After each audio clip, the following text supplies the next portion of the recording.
эрэгтэй үг дуугүйгээр толгоогоо нүхэнд булсан. Учир нь тэр удахгүй зомби болох гэж байсан.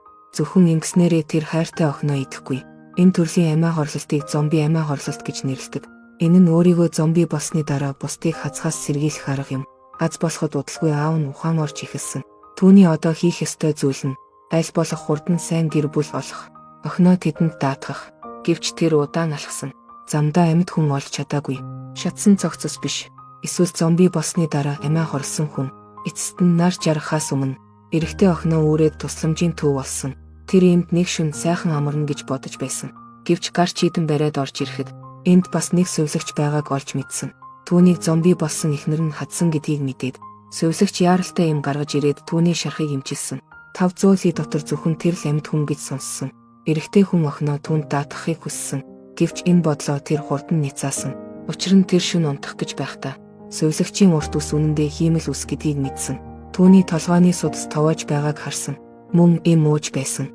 Эрэгтэй хүн түүнийг хүнд өвчин тусныг сайн мэдэж байсан. Цаг хугацаа бага үлдсэн. Охиноо дахин асрах чадваргүй болсон. Шүн болоход эрэгтэй хүний биеч бас өөрчлөгдсөн. Түүний хоёр гар зогсолтгүй хөдөлж эхэлсэн. Эцэст нь өвдөлттэйгээр газар унсан. Амнаас нь тасралтгүй шингэн гарч байсан. Энэ нь удахгүй зомби болох шинж тэмдэг гэдэг нь илэрхий байсан. Аз болоход нэг унтаад сэрэхэд эрэгтэй хүн зомби болоогүй байв. Охиноо өөртөө идүүлэхгүй тулд өглөө эрт тэр амьд хүн хайхаар замдаа гарсан. Энэ хүн охиноо сайхан сэтгэлтэй хүнд даатгамаар байна. Тэгэхгүй бол тэр охиноо идэх болно. Учир нь тэр зомби болон хувирах гэж байна. Хаасайгүй амиа хорлсон цогцснууд хүн болон хувирч байгааг хардаа. Тэр хүн алхаа хурдсгав. Гэвч удалгүй тоо томшгүй олон зомби түүн рүү гарч ирэв. Аз болоход эцэгтэй мөчөд түүнийг анчин амжилттай аварчээ. Түүнийг гэрт нь хүргэв. Би түүний байшинг хашлагаар хүрээсэн байхыг харсан. Маш аюулгүй харагдаж байна. Би энэ анчинг сайн хүн гэж бодсон. Дөнгөж сая энд ирснээ тэр мэдсэнгүй. Анчин түүнийг зомби агнахын сэтгэлийг мэдрүүлэхээр авч яв. Хэдхэн бууцны дараа бүх зомбинууд газар унсан. Гэвч тэр шалгахаар ураг шалгасан үед гэвч түүний өмнө болсон дүр зураг түүнийг цочирдуулжээ. Учир нь торонд төвжигдсэн нь жирийн хар охин. Анчин яагаад түүнийг торонд төгцнийг тэр ойлгосонгүй. Гэтэл анчин түүнийг зохистой гэж хэлв. Энэ үед л эрэхтэй мэдэв. Анчин ухтаа арьс өнгөөр ялгуурлагч байжээ. Охиныг түүнд өгөх нь бүтэхгүй нь тодорхой. Шүн эрэхтэн бие зогсолтгүй чичирч эхлэв. Энэ бол цогцос өөрчлөгдөхөөс өмнөх шинж тэмдэг гэдэг нь тодорхой. Охины амь насны аюулгүй байдлын төлөө тэр охинтойгоо сүүлчийн удаа салах ёс хийв. Хутга авч амьдралаа дуусгахаар шийдэв. Учир нь тэр хайртай охиноо идэхийг хүсээгүй. Өөртөө хатуу хандах гэж байхад нь анчны эхнэр гинэт түүнийг дуудаж зогсов.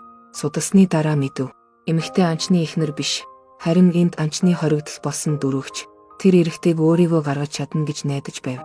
Анчны савраас мултрах. Гэтэл энэ үед анчин гинэт гарч ирэв. Нэг бууны бөөхс эрэхтэйг газар унгав.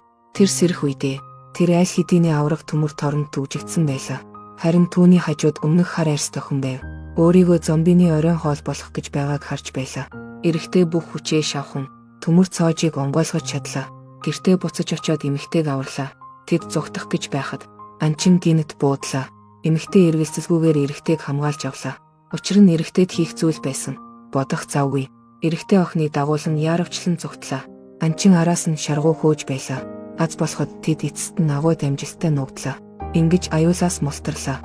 Дараагийн өглөө эрт эрэхтэй охиныг дагуулan замд гарлаа. Гэвч удалгүй охин гунигтайгаар газар сөхрөн суув. Учир нь тэр аав нь үрд явсныг харлаа. Энэ зомби аав охиноо үрээд газар ухаан алдан унав. Гэтэл тэр нүдээ нээхэд охин нь алга болсон байв. Хар арьс охин охиныг нь тэврээд байгааг харах хүртэл тэр сая нэг амьсгаа авлаа. Одоо тэр хийх ёстой зүйл нь өөрөө зомби болоогүй байхдаа охиноо амьд байгаа хүмүүст даатгах. Гэтэл удалгүй эрэхтэн гуй мэдээгүй болов. Тэр өөрийгөө зомби болох гэж байгааг сайн мэдэж байв. Охиноо идэхгүй тулд тэр өөртөө нүх ухаж зовж байв. Тэр охинд охиноо өсгөж өгөхийг гуйв. Дараа нь тэр толгоогоо газар буллаа. Гэтэл удалгүй эрэхтэй хүн сүүлчийн гэрэл шиг амилсан. Тэр сүүлчийн муудсан махыг авлаа.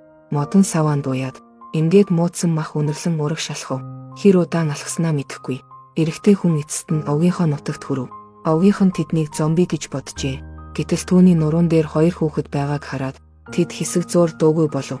Хүүхдээ эр хүнээс авсны дараа овгийн хүн жадаар амьдралаа дуусгав. Тэрээр амьдралынхаа сүүлчийн даалгавраа амжилттай гүйцэтгсэн. Яг овгийнхан бяцхан охиныг гэрт нь хүргэж өгөх үед түүний гидсэн дээр аав нь хэвлсэн байдаг. Баярлалаа гэсэн үгс намайг өгөхөөс өмнө бичсэн. Хэдийгээр аав минь энэ хорвоог орхисон ч гэсэн Гэхдээ охин минь том болоод тэр аавда түүний төлөө хийсэн бүх зүйлс талархан гарцаагүй. Энэ бол миний үзэж байсан хамгийн аимшигтай зомби кино юм. Энд бид анхаарлаа хандуулаарай. Хэрв таны амьдралд ердөө 48 цаг үлдсэн бол аавын хувьд та хүүхдийнхээ төлөө юу хийж чадах вэ? Үдсний дараа үнэхээр сэтгэл хөдлөж байна. Хайр бол хүүхдүүдэд энэ аюултай ертөнцид үргэлжлүүлэн амьдрах боломжийг олгодог зүйл юм. Амьдрах эрхийг нь хувиа хичээсэн гэхээсээ илүү хүнд ачааг өргөж хүсэл хинч байхгүй. Цорын ганц аав. Нүүнүү кино. Таныг киноны ертөнцид аваачна.